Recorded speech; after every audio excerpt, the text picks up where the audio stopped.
কুয়ালালামপুরে প্রধানমন্ত্রীকে লাল গালিচার সংবর্ধনা, প্রবাসীদের সাথে মতবিনিময়, কারাবন্দীদের মুক্তি আর শ্রম বাজার নিয়ে মালয়েশিয়া সরকারের সাথে আলোচনার আশ্বাস। জব নিয়ে এখানে আসতে পারছে না, একটি সমস্যা হয়তো তৈরি হয়ে আছে। আমরা তাদের সাথে আলোচনা করব, ওনাদের সাথে যে এই সমস্যাটা আমরা কিভাবে কাটিয়ে উঠতে পারি। বিপক্ষে আর্জেন্টিনার আক্রমণ ভাগে দেখা যেতে পারে আলভারেজ গঞ্জালেসকে। চাঁদাবাজি সহ নানা অনিয়মের অভিযোগে নারায়ণগঞ্জ ৩ আসনের এমপি পুত্র সজীবকে ডিবিতে জিজ্ঞাসাবাদ, যুবদল থেকে বহিষ্কার।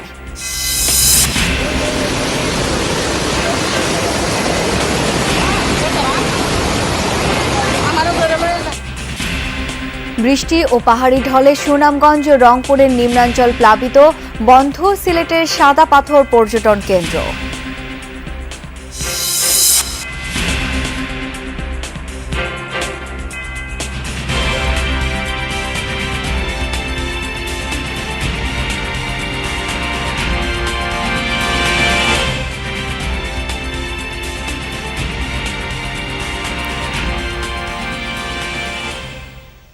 আমন্ত্রণ যমুনা নিউজে, আপনাদের সাথে আছি আমি শাওন দত্ত। এতক্ষণ শিরোনামগুলো দেখছিলেন। যে কোনো স্ন্যাক্স টাইমে সবার জন্য ভালো চপস্টিক ইনস্ট্যান্ট নুডলস। শ্রমবাজার খুলে দিতে মালয়েশিয়া সরকারের সাথে জোর আলোচনার প্রতিশ্রুতি দিয়েছেন প্রধানমন্ত্রী তারেক রহমান। কুয়ালালামপুরে প্রবাসীদের সাথে মতবিনিময় সভায় তিনি জানান, কারাবন্দী ২,০০০-এর বেশি অভিবাসীর মুক্তির ব্যাপারেও কথা হবে। এ সময় প্রবাসীদের সামনে বর্তমান সরকারের সামাজিক কর্মসূচির ব্যাখ্যা দেন প্রধানমন্ত্রী। বলেন, তার সরকার দক্ষ জনশক্তি তৈরি করতে অতিরিক্ত ভাষা শিক্ষা সহ নানা কর্মসূচি নিয়েছে। আরফিন শাকিলের প্রতিবেদন। প্রায় ১২ বছর পর মালয়েশিয়া তারেক রহমান, এবার তার সফর বাংলাদেশের প্রধানমন্ত্রী হিসেবে। স্থানীয় সময় রাত ৯টায় স্ত্রী জুবাইদা রহমানকে সঙ্গে নিয়ে প্রথম বিদেশ সফর কুয়ালালামপুরে পৌঁছান সরকার প্রধান। বিমানবন্দরে প্রধানমন্ত্রীকে স্বাগত জানান মালয়েশিয়ার ধর্মমন্ত্রী। লাল গালিচা সংবর্ধনা দেওয়া হয় তাকে। বিমানবন্দরের আনুষ্ঠানিকতা শেষে সাংগ্রিলা হোটেলে যান তিনি, মতবিনিময় করেন প্রবাসী বাংলাদেশিদের সঙ্গে। মালয়েশিয়ার শ্রমবাজার ও অভিবাসন প্রত্যাশীদের নিয়ে দেশটির সরকার প্রধানের সঙ্গে সোমবার আলোচনার প্রতিশ্রুতি দেন বাংলাদেশের প্রধানমন্ত্রী। আমাদের দেশ থেকে এখানে মানুষ আসতে পারছে না, কাজ নিয়ে, জব নিয়ে এখানে আসতে পারছে না, একটি সমস্যা হয়তো তৈরি হয়ে আছে। আমরা তাদের সাথে আলোচনা করব, ওনাদের সাথে যে এই সমস্যাটা আমরা কিভাবে কাটিয়ে উঠতে পারি। এটি যেরকম একটা আছে, একই সাথে আমাদের অনেক প্রবাসী ভাইরা আছে যারা বিভিন্ন কারণে, তাদের অনিচ্ছাকৃত কারণ হোক, বিভিন্ন কারণে অনেকেই বিভিন্নভাবে এই দেশের আটকে আছেন। দেশের শিক্ষা, দারিদ্র্য বিমোচন ও সামাজিক নিরাপত্তা খাত নিয়ে বর্তমান সরকারের চলমান কর্মসূচি ও পরিকল্পনা তুলে ধরেন তারেক রহমান। আমাদের দেশের প্রায় ১.৫ কোটি মানুষ পৃথিবীর বিভিন্ন দেশে আছে। এই ১.৫ কোটি মানুষগুলো সাধারণত কী ধরনের কাজ করছে, ১ নম্বর। দ্বিতীয়তে হচ্ছে যে আগামী ১০ বছর কোথায় কোথায় বাংলাদেশ থেকে মানুষ বিভিন্ন টাইপের কাজ নিয়ে, বিভিন্ন ডিফারেন্ট ক্যাটাগরির জব নিয়ে তারা যেতে পারে, কি কি সেটাকে আমরা বের করার চেষ্টা করছি। প্রযুক্তি ও ভিন্ন সংস্কৃতিতে দক্ষ ও যোগ্য না হলে বৈশ্বিক প্রতিযোগিতায় টিকে থাকা সম্ভব নয় বলেও জানান তিনি। বাংলাদেশ থেকে, পাকিস্তান থেকে, ইন্ডিয়া থেকে, এই ৩ দেশ থেকে ধরেন গিয়েছে ৩ জন ব্যক্তি একই সাথে গিয়েছে, কিন্তু ওই ২ দেশের ব্যক্তি দেখবেন প্রমোশন পেয়ে আগে চলে গেছে, অথবা মালিক যে আছে সে একটু প্রায়োরিটি দেয় ওই দেশে।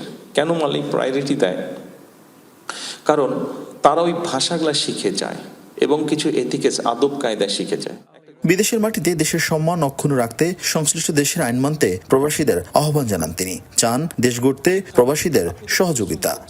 ৮ ঘন্টা হোক, ১০ ঘন্টা হোক, ১২ ঘন্টা হোক আপনি পরিশ্রম করছেন, ১৫ ঘন্টা পরিশ্রম করছেন, কিন্তু আপনি যদি ভ্যালু অ্যাড করতে পারেন, অর্থাৎ আপনার মধ্যে যদি ট্রেনিং থাকে, কোনো আপনার মধ্যে সেই দক্ষতা যদি থাকে, তাহলে যেটা সম্ভব হবে সেটা হচ্ছে যে আপনি যদি এখন ঘন্টায় ১০০ টাকা পান, তখন আপনি ঘন্টায় ৩০০ টাকা পাবেন। সোমবার মালয়েশিয়ার প্রধানমন্ত্রীর সঙ্গে বৈঠক এবং বেশ কয়েকটি সৌজন্য সাক্ষাতের পর চীনে যাবেন তারেক রহমান। Arfin Shakil, Jamuna news, Malaysia. এবার ফিফা বিশ্বকাপের খবর।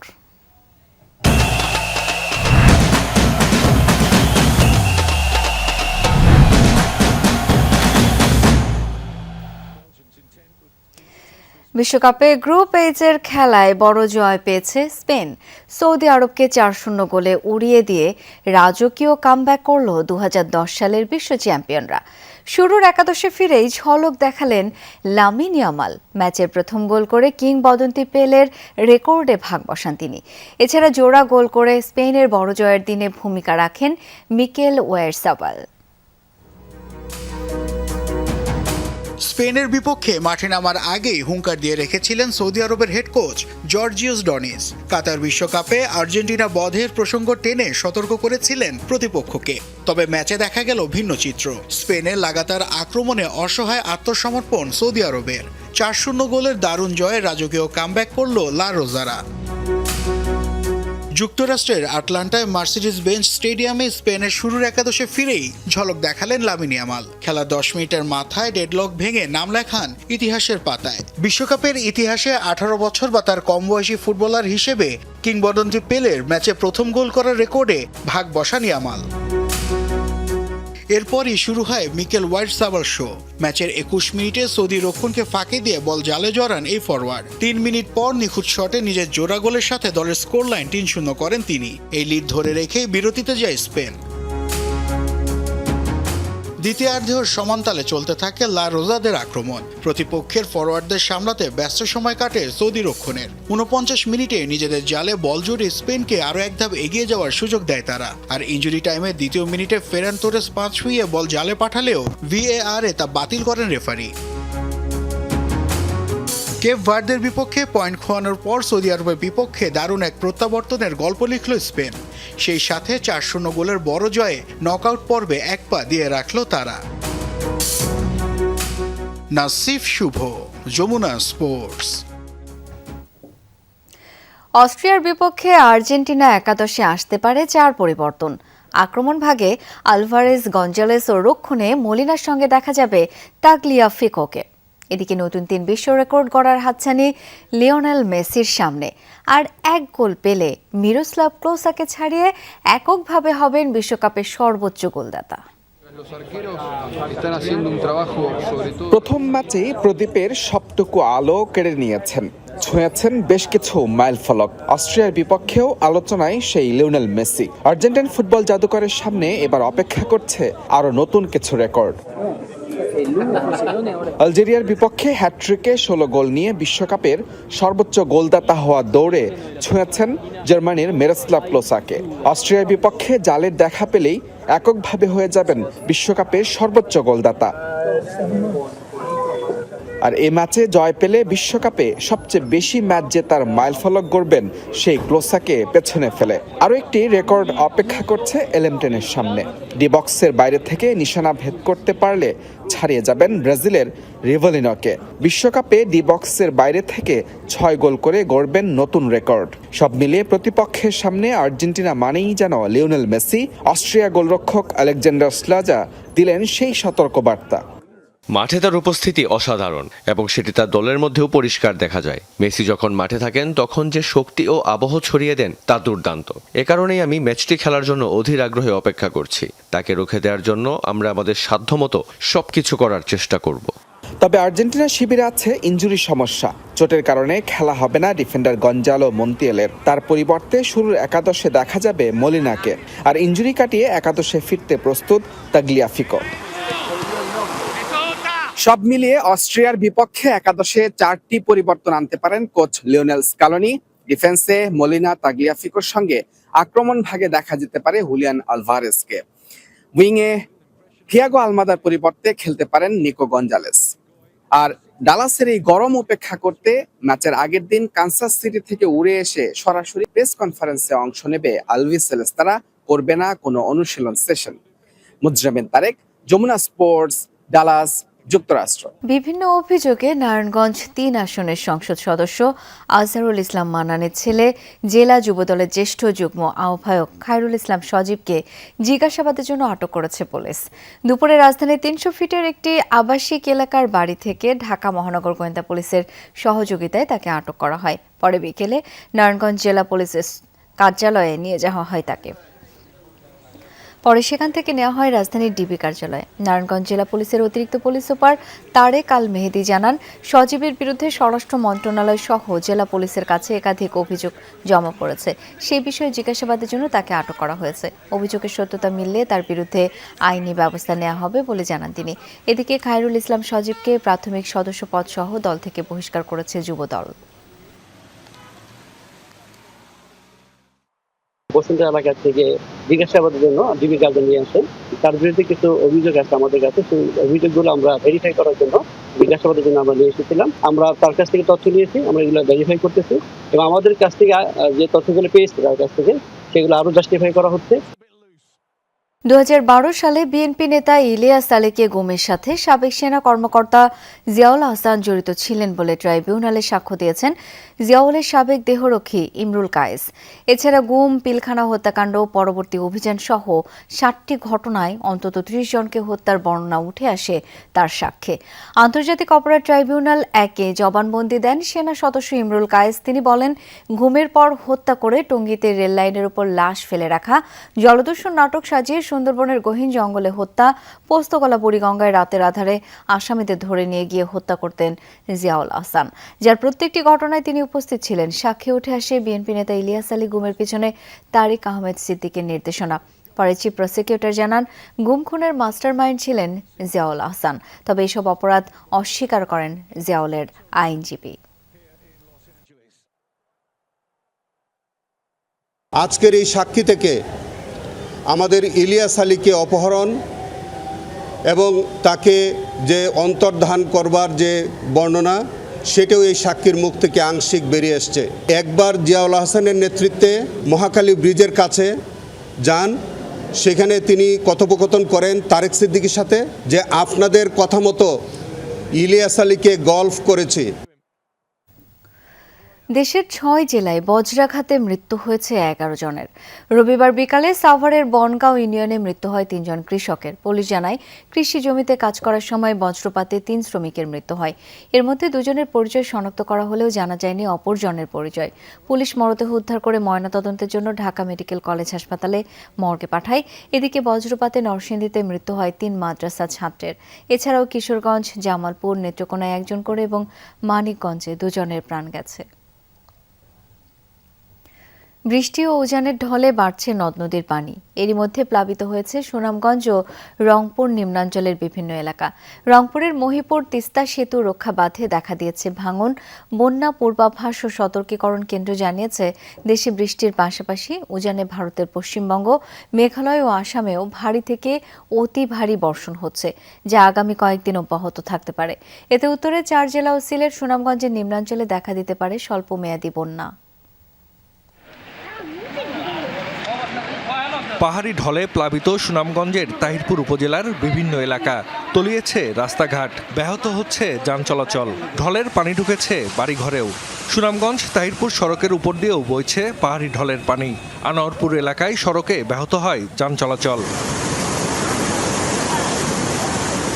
সুরমা ও খাসিয়ামারা নদীর পানি বেড়ে দোয়ারা বাজার ও সদরের নিম্নাঞ্চলের কিছু এলাকাও প্লাবিত হয়েছে। তলিয়েছে গ্রামীণ সড়ক, ফসলি জমি, ভেসে গেছে পুকুরের মাছ, পানি ঢুকেছে বাড়িঘর, দোকানপাটেও। ভোগান্তিতে বাসিন্দারা। কালকেও দেখেছি আমাদের গ্রামটা আর কি শুকনো ছিল এই সাইডটা, এখন সকাল থেকে উঠে দেখি মানে ঘরের উঠানে পানি। সকালে যেরকম পানি হয়েছে, মনে করে রিয়ার চেয়ে যদি আরেকটা ঢল মারে তাহলে বাড়ি ঘরের পানি ঢুকবে, মানে আমাদের অনেক দুর্ভোগ হবে। সিলেটের কোম্পানিগঞ্জে পাহাড়ি ঢলে ভেসে গেছে সাদা পাথর পর্যটন কেন্দ্রের দোকানপাট। ঝুঁকি বিবেচনায় সাময়িকভাবে বন্ধ ঘোষণা করা হয়েছে পর্যটন কেন্দ্রটি। বন্যা পূর্বাভাস ও সতর্কীকরণ কেন্দ্র জানিয়েছে, সিলেট বিভাগে থেমে থেমে মাঝারি থেকে ভারী বৃষ্টি হচ্ছে। ওপারে ভারতের মেঘালয় ও আসামেও ভারী থেকে অতি ভারী বৃষ্টি হচ্ছে, যা আগামী কয়েকদিন অব্যাহত থাকতে পারে। এতে সিলেট ও সুনামগঞ্জের নিম্নাঞ্চলে দেখা দিতে পারে স্বল্পমেয়াদী বন্যা। এদিকে উজানের ঢলে তিস্তার পানি বেড়ে রংপুরের কাউনিয়া, পীরগাছা ও গঙ্গাচড়া উপজেলার চর ও নিম্নাঞ্চল প্লাবিত হয়েছে। ফসলি জমি তলিয়ে যাওয়ার পাশাপাশি পানি ঢুকেছে বাড়িঘরেও। বন্যাতে আসলে তো আমাদের ক্ষতি করে, ধান বাদাম আর অন্যান্য জিনিস, পাট যা কিছু আছে সব ক্ষতি হয়েছে। আমাদের কিছু মাছের পুকুর ছিল 10-20টা, সেটাও চলে গেছে। আমরা কিভাবে চলবো? চলার মতো আমার কাছে কোনো বুদ্ধি নাই। পানির তোরে গঙ্গাচড়ার মহিপুর তিস্তা সেতু রক্ষা বাঁধে দেখা দিয়েছে ভাঙন। এরই মধ্যে বিলীন হয়েছে বাঁধের অন্তত 50 মিটার অংশ। গত বছর বাঁধের প্রায় 100 ফুট নদীতে বিলীন হয়ে যায়। সে সময় জিও ব্যাগ ফেলার দাবি জানায় স্থানীয়রা। তবে উল্টো উজানে বাঁশের পাইলিং করে এলজিইডি। স্থানীয়দের দাবি, ভুল পদক্ষেপের কারণে এবারও পানি বৃদ্ধির সাথে শুরু হয়েছে ভাঙন।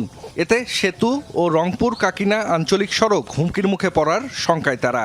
ঘটনাস্থল পরিদর্শন করেছেন কর্মকর্তারা।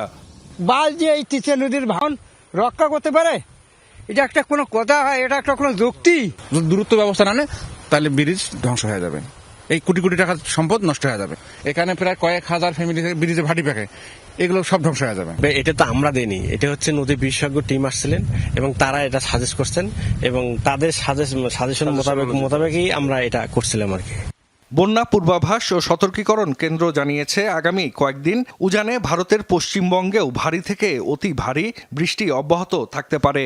এতে নীলফামারী, লালমনিরহাট, কুড়িগ্রাম ও রংপুরে স্বল্পমেয়াদী বন্যা দেখা দিতে পারে। জাহিদ হাসান, যমুনা নিউজ। রবিবার ছিল বিশ্ব গো স্কেট বোর্ডিং দিবস, আর এই উপলক্ষে স্কেটিং ফেডারেশন কমপ্লেক্সে আয়োজিত প্রতিযোগিতায় অংশ নিয়েছিল দেশের বিভিন্ন প্রান্ত থেকে আসা প্রতিযোগীরা।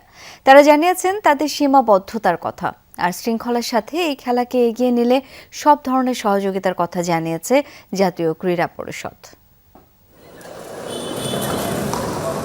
বাচ্চাদের এই উল্লাস স্কেটবোর্ডিং ঘিরে।